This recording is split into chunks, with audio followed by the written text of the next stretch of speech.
The Jewish Story.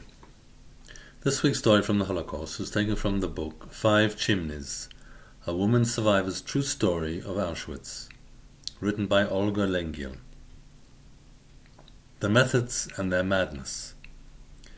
There were a few work commandos at Birkenau for various manual tasks. I was forced to participate in most of these squads at one time or another. First there was the S-Kommando. That is the food carriers. I went to the kitchens to take the pots of food. We had to carry them to the hospital about a half a mile away. At least that was useful work, and one could only complain that it was fatiguing. There were some tasks that were perfectly useless. For example, we were ordered to carry a heap of stones from one spot to another. Once the pile of stones had been removed, we breathed relief. Imagine our feelings when we were ordered to pick up the stones and take them back to their original place. Once I was ordered to the Scheiß Kommando, or the latrine cleaning squad. Equipped with 2 buckets, we arrived each morning at the pit behind the hospital.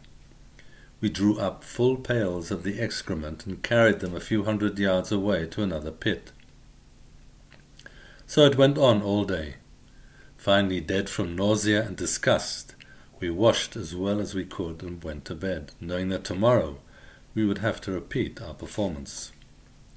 The odor which reeked from my co-worker in the Scheiß Kommando, who slept beside me, literally made me sick. There was also the mud.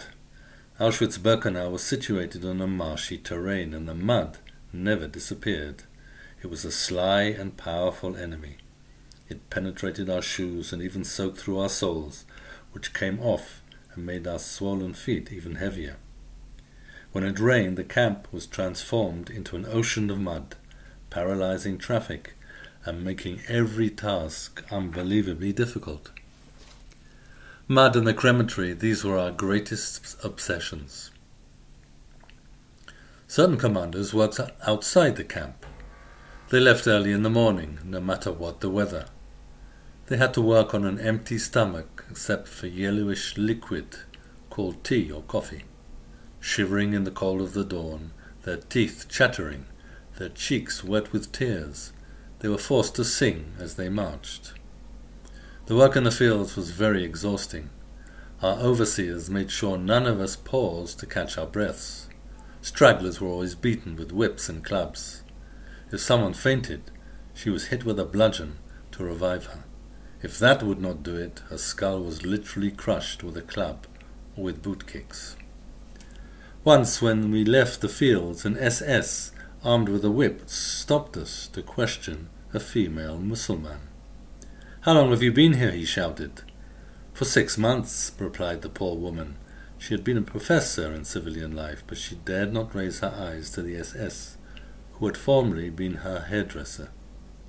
"We have to punish you," the German declared forcefully.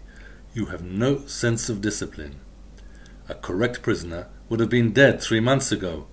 You are 3 months too late, you miserable slut." With that he whipped her until she was unconscious.